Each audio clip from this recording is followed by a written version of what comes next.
Well, hello everybody, and today we are playing Captain America and the Avengers, an arcade classic from the early 1990s. It was later ported to the Mega Drive and the Super Nintendo, but we're playing the arcade original today. So let's just get into it.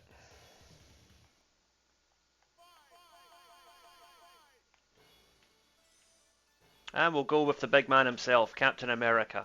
Although you do also have the options of Iron Man, Vision, and Hawkeye. But Captain America is my favourite, so let's do it.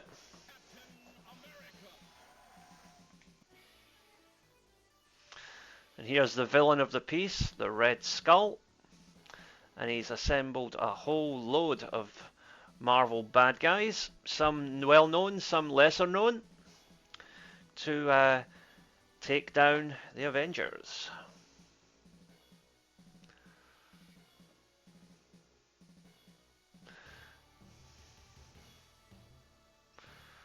And so begins scene one.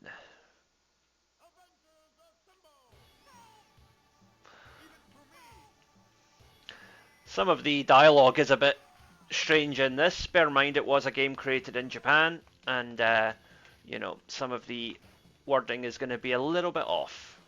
But the gameplay is solid, and that's what counts.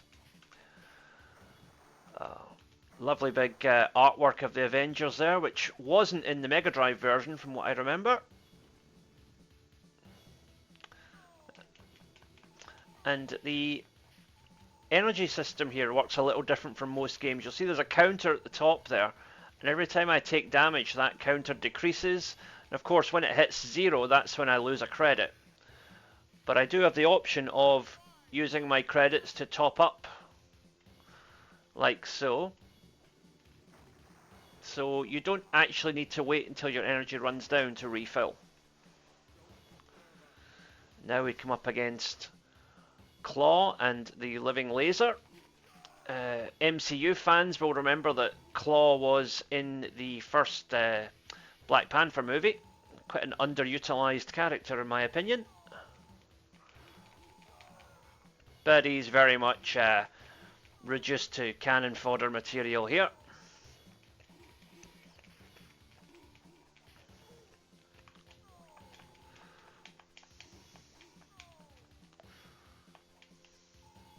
Been a while since I played this game, as you can probably tell. Nice shield strike there to take down Claw, and there goes Living Laser. And much like Streets of Rage, which came out around the same time, there are various items dotted around that you can pick up. And there was Quicksilver with a quick cameo there to give us an energy boost. Most welcome. You know, while I'm playing this, maybe we should talk a little bit about the MCU. I have really enjoyed most of the MCU movies, but like most people, I do feel it's kind of lost its way recently.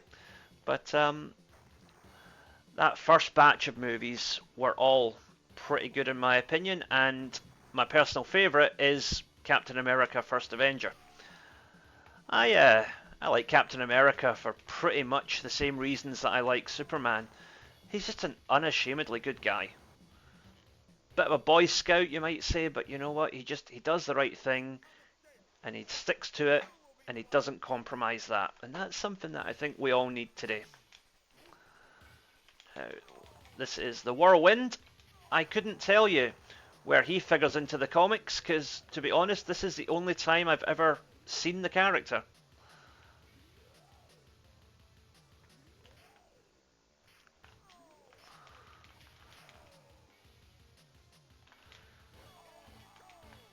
And you notice the music kicks in there just as we almost beat the boss.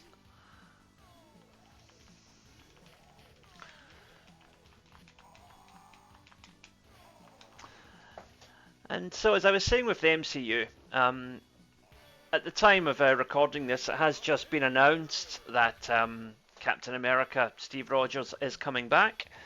But we also have the new Captain America, previously the Falcon. Looking forward to seeing Captain America with the next movie to see what they do with this new Captain America. But also, you know, Steve Rogers is the original and best, so I'm glad that he's coming back too. Now, this second level, we will get to fight a Sentinel, better known as an X-Men villain, but one of them does show up here in a little while.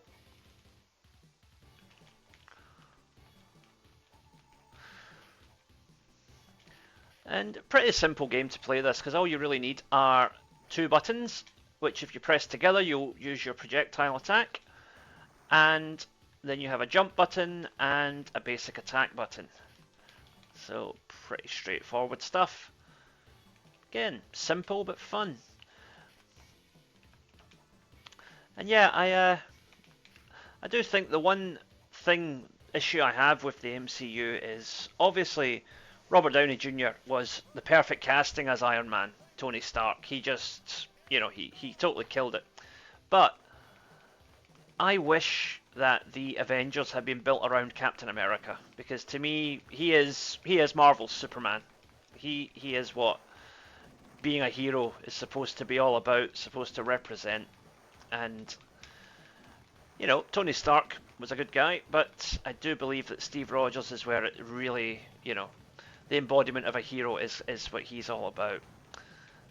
But they did well. Iron Man was a decent movie, but as I say, Captain America is my favourite, and I think like many of you, that moment at the end of Avengers Endgame where he picks up Thor's hammer, that really is one of the great moments of modern cinema. I'm not one for cheering whatever at the cinemas, because it's not really the done thing here in Japan, but I came close to doing it at that moment, I can tell you. And there's Wasp in for a little appearance.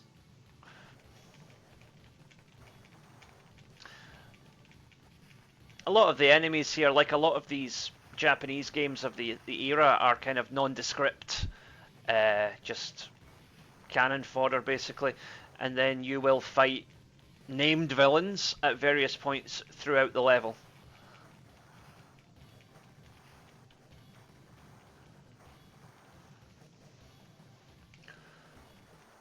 So these are all just generic robot number 1, 2, and 3.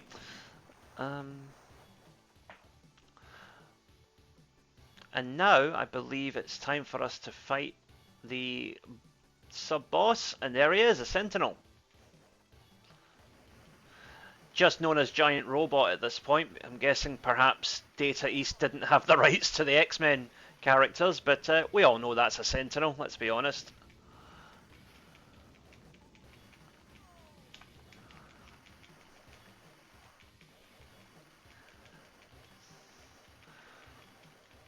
Again, it's good when these games mix up the beat 'em up sections with some flying or vehicle sections, just to keep it interesting. And the robot, definitely not a Sentinel, is down, and we move on. Now up here, we will in a moment fight Grim Reaper. Not sure whose villain he was. To be honest, most of my knowledge of Marvel comes from the 90s cartoons, namely X-Men and Spider-Man. But we will be visiting Spider-Man in a future episode. I do intend doing a Maximum Carnage playthrough quite soon. Another great 90s beat 'em up with comic franchise roots.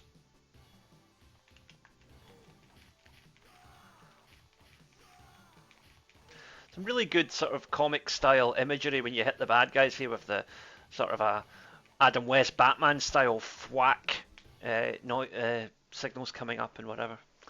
And here he is, Grim Reaper. Don't think so, but you never know.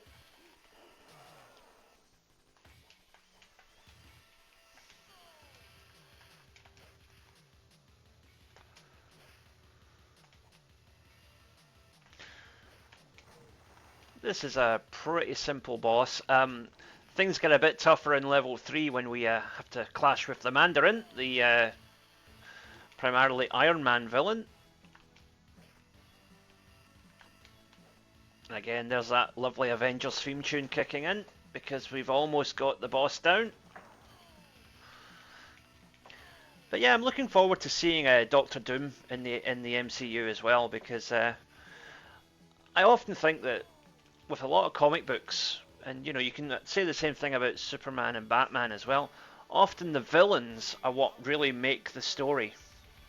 Um, so the Fantastic Four, good comic book, and I know there's a lot of fans out there, but I've always found Doctor Doom to be a much more interesting character than any of the Fantastic Four, if I'm being brutally honest. So that will be a very interesting thing to see him done, hopefully properly in live action this time. Julian McMahon's a decent actor, but I really don't think those first two Fantastic Four movies were much good, and I haven't actually seen the 2016 one yet, because I was advised not to by pretty much everybody I know who's a comic book fan.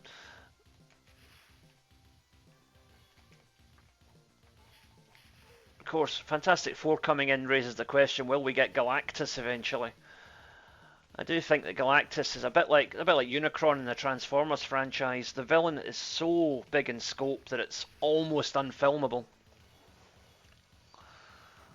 And now we have the Wizard, and again I have no idea where he fits into the comic canon, but he does like jumping and throwing discs around quite a lot.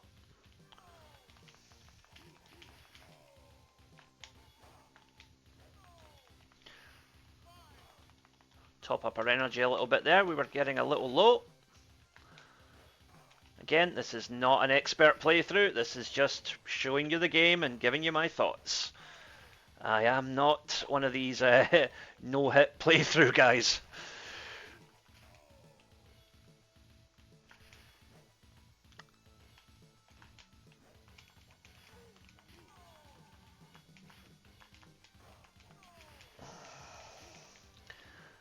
And there is Namor, the Submariner. And common misconception, a lot of comic fans talk about the Namor basically being a rip-off of Aquaman, but he actually came about, I think, about 20 years before Aquaman in the comics. He was originally part of a World War II era team with Captain America called the Invaders. So look that up if you want some good comic books of that era.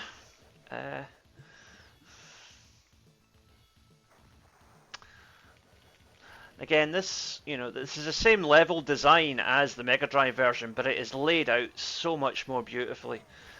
There really is a lot to be said for early 90s arcade graphics. They strike that balance between cartoons and gameplay, I think. Oh, Mech Taco, interesting name for a villain.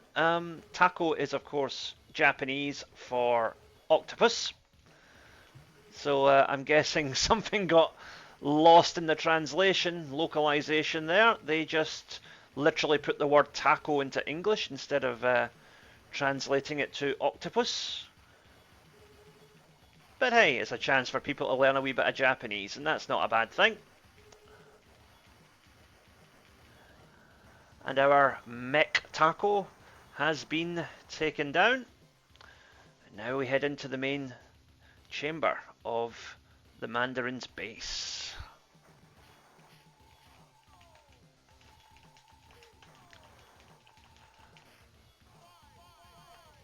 Sorry, I'm just adding a few more credits there because I got thwacked, as you could see with the caption.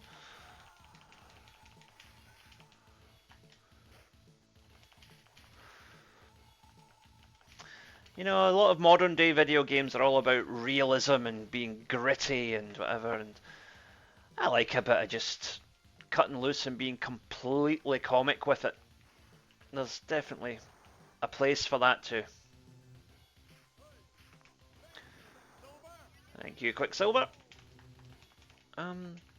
This game, obviously, like any arcade game, it's designed to try and swallow credits as quickly as possible, but it definitely isn't as difficult as some of the other games of this sort of time frame. The likes of the Simpsons game, Turtles in Time, Final Fight, etc. They were all pretty much just designed to be coin guzzlers, but this actually seems to be made with a bit of heart.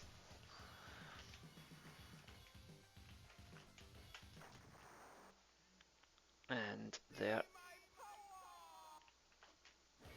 there's the Mandarin.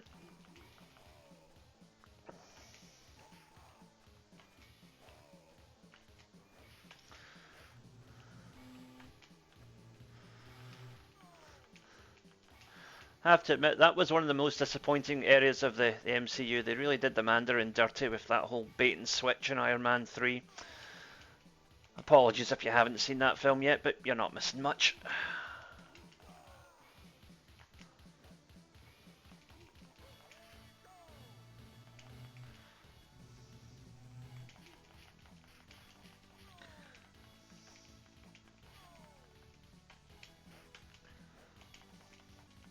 Could be wrong, but I think the Mandarin maybe shows up in Shang-Chi, which I haven't seen yet.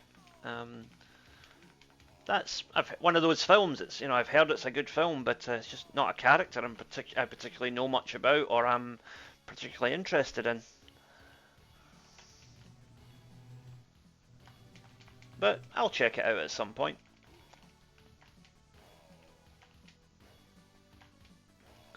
And the Mandarin is down. Oh. Oh, I beg to differ, Red Skull. Let's see how we get on. I think we can probably beat you.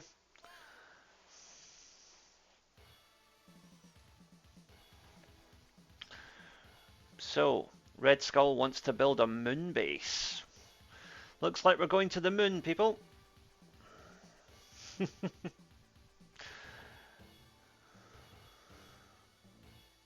Classic bit of comic book commentary there. It's going to destroy America and the world. Oh dear.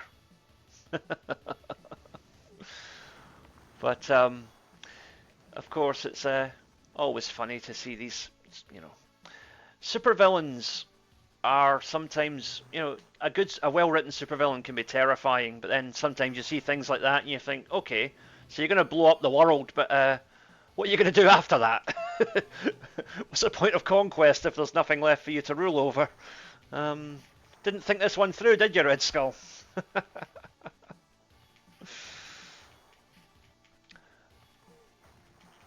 Again, talk about good villains. Red Skull was really well done in First Avenger. I mean, Hugo Weaving played that role so well. It's a shame he kind of lost interest afterwards. Apparently, he was unhappy at the amount of makeup that the role required, and I can't say I blame him. It was a complete transformation. One of those, if you didn't know his work and you weren't aware of how much prosthetics were on, you might not even recognise it as him. Good actor though, Hugo Weaving, one of those guys who elevates any production that he's in. Yes, even those Matrix sequels.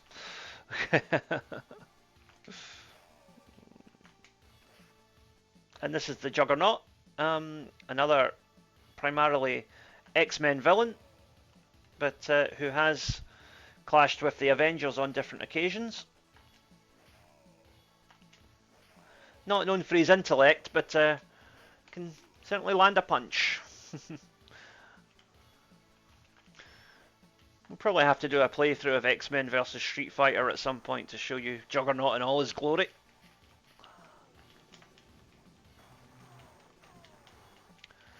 And we are just smacking through the villains here. And at the end of this level, we will have what I think was another missed opportunity of the MCU. We're going to fight Ultron. And to be honest, I think he gets better development in this game than he did in the movie. Also, killing off Quicksilver was absolutely criminal. That really was just... Don't know who sanctioned that one, but that was a bad move. Almost right up there with making Scarlet Witch a villain. That was a pretty dumb move as well. But like I say, the MCU was good, but it has taken some missteps in recent years, and hopefully there's a bit of a course correction now.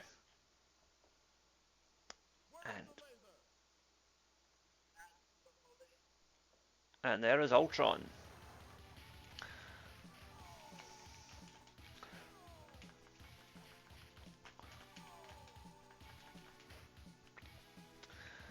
Of course, Ultron, in the comic books, he was actually created by Hank Pym, aka Ant-Man.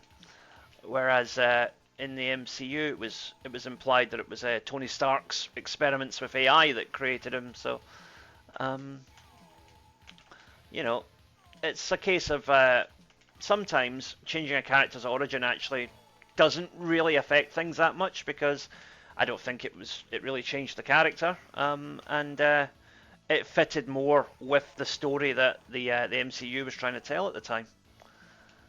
Still think Ultron could have been done so much better though. And a villain of his level probably deserved more than one movie, I would say. But you know, he's an AI, he's still out there, so there is a possibility they could always bring him back. Ultron 2.0, like.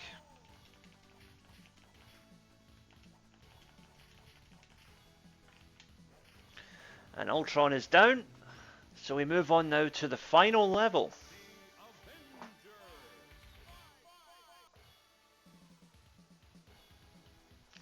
And since we're moving into the final level, I am going to top off my energy a little bit, because this is where it does get quite tricky.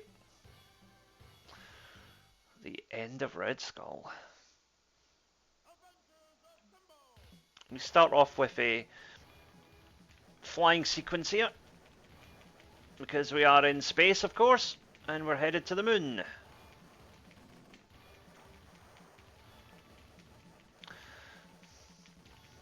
Slight difference from the Mega Drive version. In the Mega Drive version, these robot capsules occasionally drop energy power-ups, but I guess that's not going to get you to cough up money in the arcades, is it? So they decided against that for the arcade version. You do see Quicksilver more often in the arcades than you do on the Mega Drive, though. And the whole thing just flows so much better and feels like a much more pleasant experience on arcades. Oh, and there's Wasp again to help us out. I should have mentioned earlier, Wasp basically hovers in front of you and acts as like a shield of sorts, absorbing enemy attacks and also attacking enemies as a kind of like a projection of your own hitbox.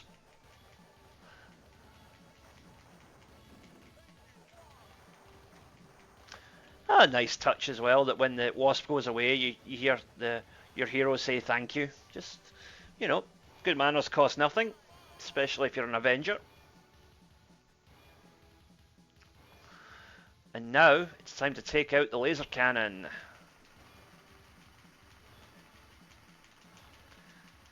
With its guards as well.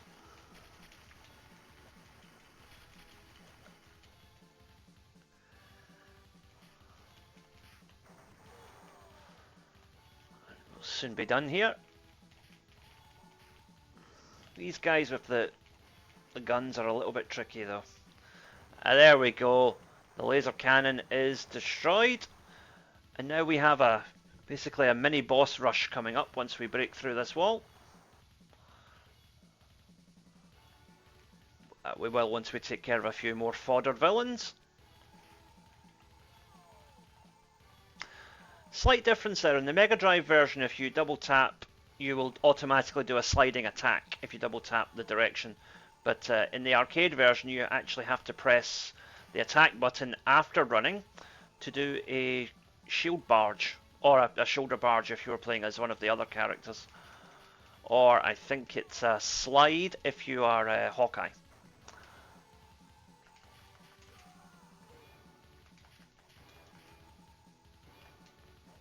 Really nice arcadey soundtrack for this game as well, just really upbeat, heroic stuff.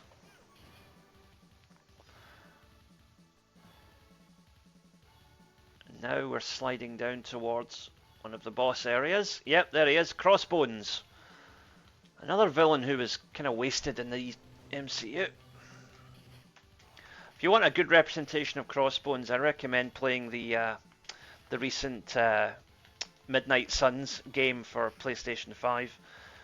That game I thought was really good, although a lot of people weren't keen on it because it was a card-based strategy game rather than a straight-up action game. But I thought it was very good, even though I'm not really a strategy game guy. And Crossbones is basically the secondary villain of that game, and he has quite a few boss battles in it that are quite tricky. But very much better representation of the character than they did in the movies so far. A shame, because Frank Grillo's a good actor. I'm keen to see what he'll do with Rick Flag Sr. in the upcoming Superman movie. Haven't seen Creature Commandos yet, where he also voices the same character, but again, I've heard good things, so I will check it out at some point. If HBO ever decides to actually make their catalogue available in Japan.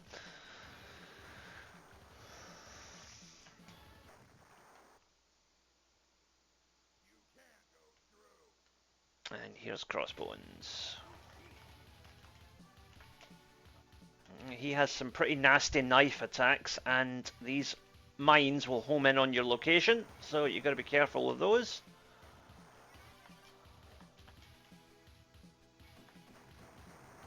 Oh, I forgot he has a pistol as well.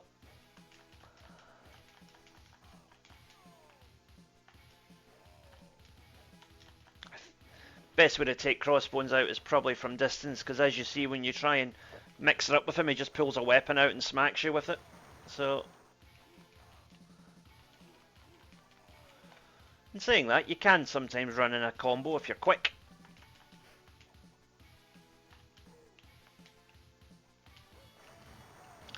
And now the Avengers theme kicks in.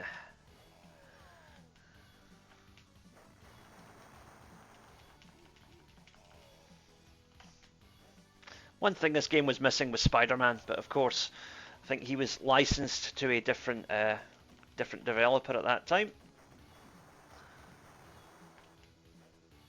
And also, Spider-Man hasn't always been in the Avengers, so that's another.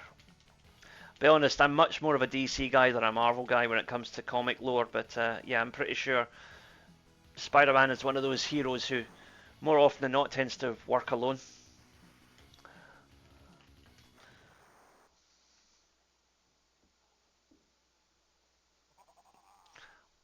Not only is Red Skull a bad guy, he's also advocating smoking, which is definitely a bad thing.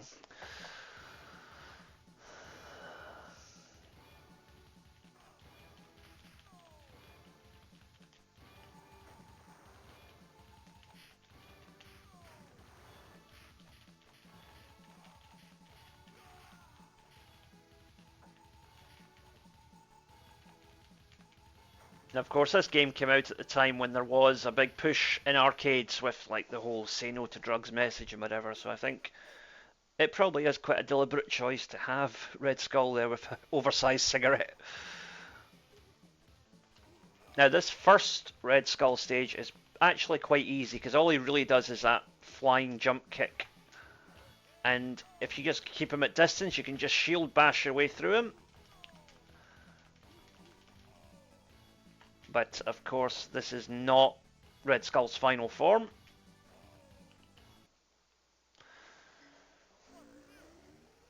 Enter Cyber Red Skull.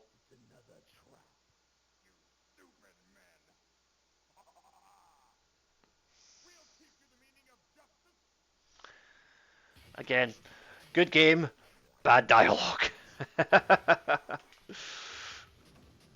This boss is, you know, not that difficult. You just have to be aware of when he's going to do each attack and make sure you get out of the way.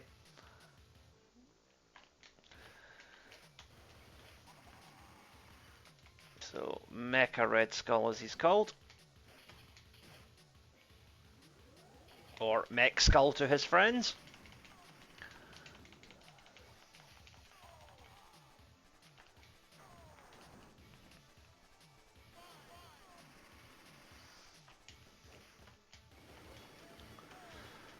And we're about probably a few more hits away from ending this.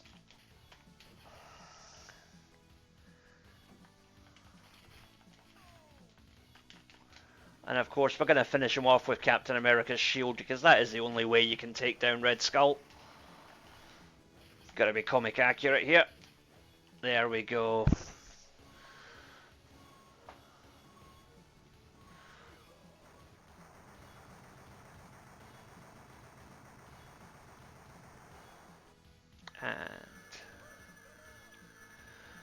And of course, Wonder Man shows up just in time to bail us out. And that's the end of the Red Skull. Or is it? Let's watch the ending and find out.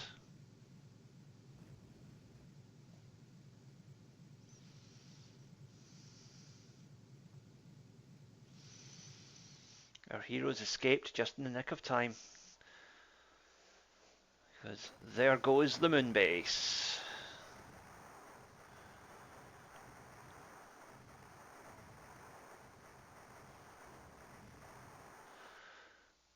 With a waboom, we say goodbye to the moon base.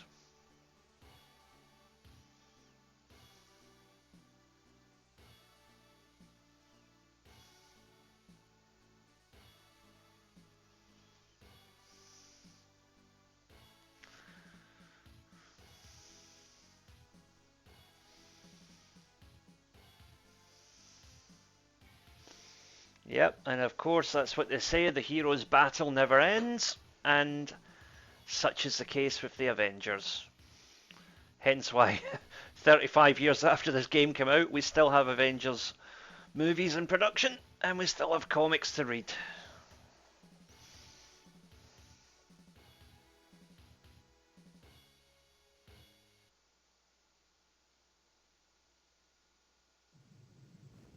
And off they go.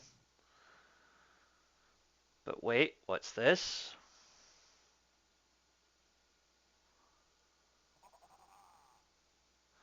The Red Skull lives to fight another day. But unfortunately, we never did get a sequel. So I guess he gets away.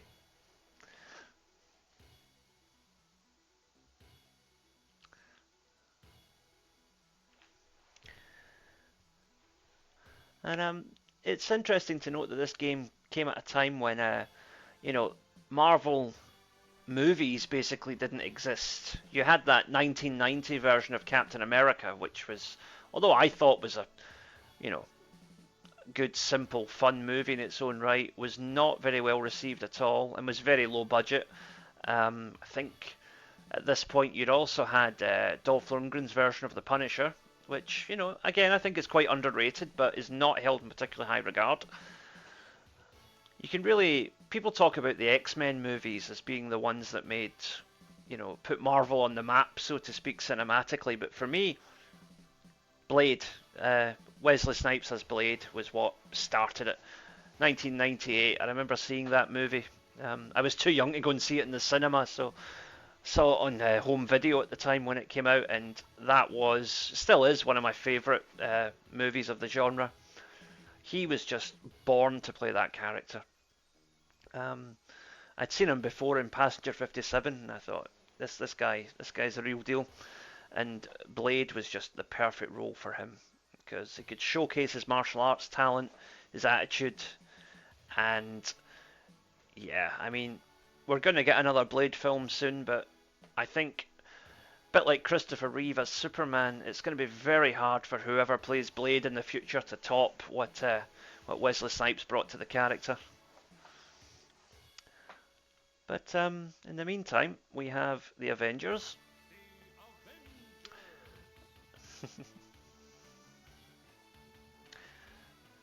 Nice multicolored display there.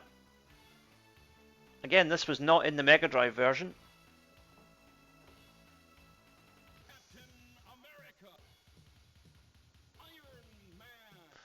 Nice little roll call here.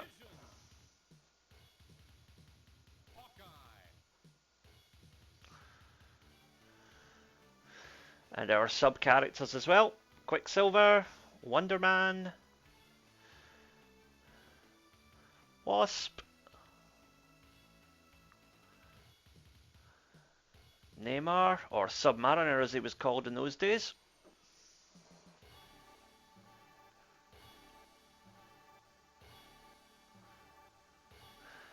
And a nice little montage there of the Avengers with the people they've saved.